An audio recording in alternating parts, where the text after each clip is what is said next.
Hello everyone, मैं वंदना आप सबका यूपीएससी टाइम में स्वागत करती हूँ। आज की वीडियो में हम एनसीईआरटी हिस्ट्री क्लास 7 अवर पास 2 का चैप्टर 6 पढ़ने वाले हैं, जो कि है town traders and craft person. Previous video में हम आर्किटेक्चर कवर कर चुके थे और आज हम ट्रेडिंग पढ़ेंगे, जो कि हमें मेडिवल हिस्ट्री से मॉडर्न हिस्ट्री तक लेके जाएगी। Now let's start the chapter. Town and the craft person, ये क्या थे ये बताती हूँ।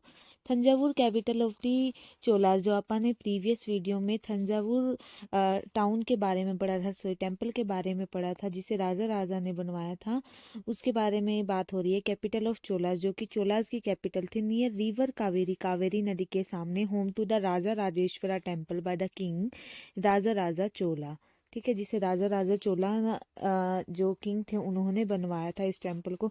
और इस वीडियो में हम देखेंगे कि कैसे मतलब टाउन्स, बिल्डिंग, टेम्पल्स, इन सब का राइज अप हुआ। ठीक है, और वो ट्रेडिंग में कैसे आई, यानी कि अभी तक हम पॉलिटिकल एक्सपेक्ट पढ़ चुके थे, जैसे कि दिल्ली सुल्तान, Mughal empires.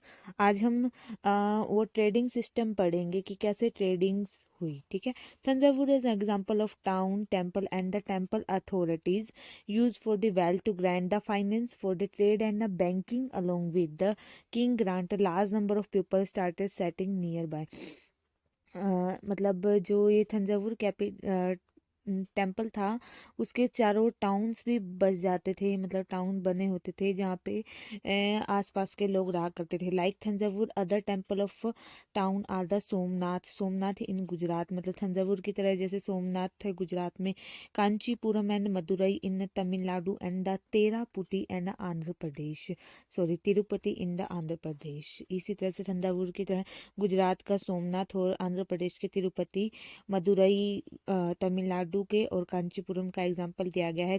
Pilgrimage centre develop into the township, यानी कि जो पिलग्रिम सेंटर था वो टाउनशिप में डेवलप हो रहा था, जैसे कि वृंदावन एंड द तिरुवंदमलाई, मतलब इन साइट्स के बारे में हमने प्रीवियस वीडियो में पढ़ा है। Are example of such town.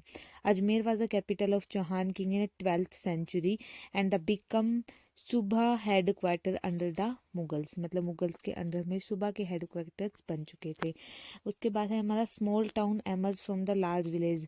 अब ये जो छोटे छोटे टाउन थे बड़े बड़े विलेज से बने थे, यानी कि विलेज इकट्ठे होकर एक टाउन बना रहे थे। They had mandapika to which village sent their produce, मतलब विलेज इसके जो प्रोड्यूस थे, एग्रीकल्चर जो प्रोड्यूस था, वहाँ पे एक मंडपिका यानी कि मंडी की तरह से लोग अरेंज होके अपने प्रोड्यूस को सेल करते थे, जिससे ट्रेडिंग बढ़ सके।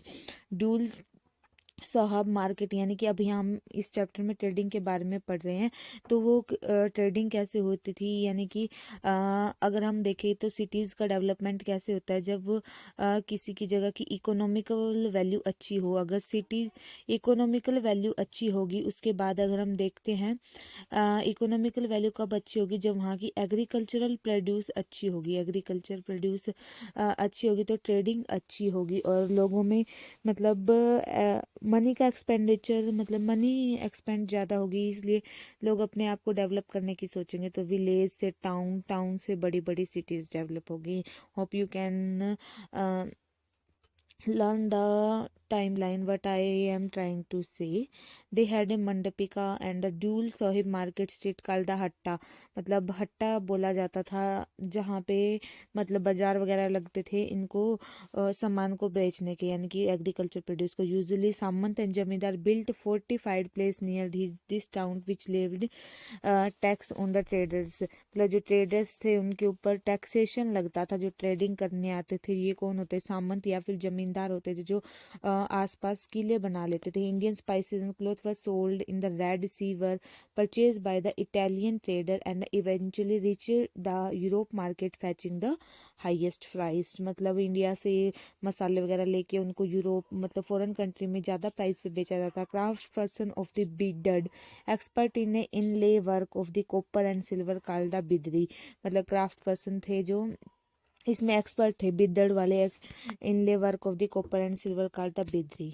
उसके बाद द पांचाल और the Vishwakarma consisting of the goldsmith, bronzesmith, blacksmith, masons and the carpenter were essentially to building the temple. मतलब इन सब का वो ज़रूरत होती थी टेम्पल्स को बनाने के लिए। हम्पी इज़ लोकेटेड, अब हम यहाँ पे मतलब मेन टाउन की बात करेंगे, जैसे Hampi, Masulipatnam and the Surat, how they develop their town, और कैसे सिटीज़ का डेवलपमेंट हुआ उसको अब हम डिटेल से देखेंगे। Hampi is located in Krishna Tungabhadra basin which from the nucleus of the Vijayanagara Empire founded in 1336. Hampi was a commercial center where the Moors chased and the advent of the European trader found the market of the Hampi. ठीक है। महानवमी जो था वहाँ का important festival था हम्पी का। सूरत, अब सूरत की बात हो रही है, was important in Gujarat emporium of the western trade during the Mughal period along with the Cambay. अब ये एम्पोरियम क्या होते हैं, was the centre from where good takes from the diverse protection, मतलब अलग अलग डाइवर्स प्रोडक्शन अलग अलग जगह से एक जगह पे कलेक्ट किया जाता था जिन चीज़ों को, उनको एम्पोरियम बोला जाता था। तो सूरत की बात की जा रही है जिसमें अलग अलग जगह से प्रोड्यूस को किया जाता था इकट्ठा, और बेच मतलब ट्रेडिंग में हेल्प होती थी। Surat was a gateway of for trade in west Asia along with the gulf of Hormuz. It is also called gateway of Mecca where the pilgrim set their sail, अपनी सेल को set करते थे।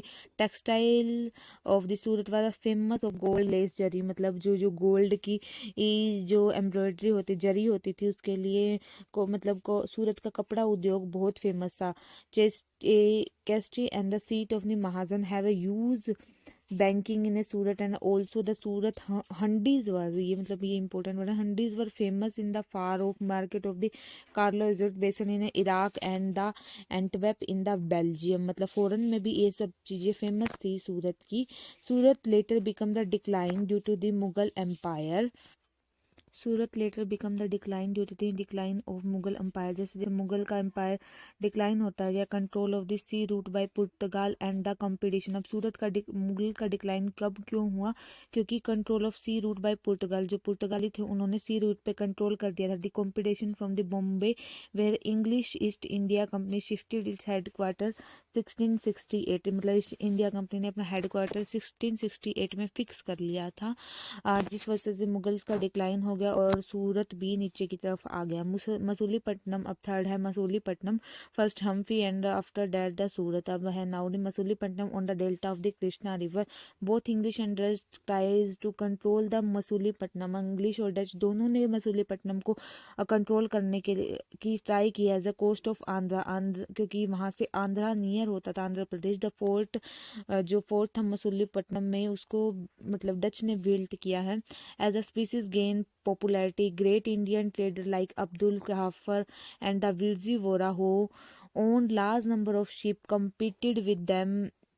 uh, later they decline and become agent of European company, और मतलब species की popularity बहुत ज़्यादा थी इंडिया की, मतलब काला सोना भी कहा जाता है। प्रीवियस वीडियो में हम देख चुके हैं क्योंकि मतलब गोल्ड के बदले स्पाइसेस या फिर काली मिर्च ये सब लेके जाते थे।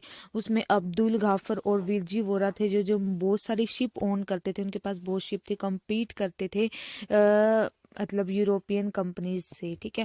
The demand of the textile led to great expansion of craft और स्पाइनिंग, मतलब ज़्यादा ज़्यादा डिमांड होने लगी टेक्सटाइल की, तो क्या हो गया कि एक्सपांड हो गया बिजनेस, जैसे कि स्पाइनिंग ज़्यादा लोगों को स्पाइनिंग के लिए ज़्यादा लोग चाहिए थे, वीविंग के लिए bleaching, dyeing, and this led to the decline of independence of craft person. अब क्राफ्ट पर्सन पर ज़्यादा बर्डन आने लगा, तो इससे क्या हुआ कि उनकी इंडिपेंडेंस लॉस हो चुकी थी, यानी कि जो ब्रिटिशियर थे उनसे ज़्यादा काम निकलवाने के लिए मतलब उनको कम पैसे देते थे, इस तरह से मतलब उनको क्या क्या सप्रेस किया जा रहा था।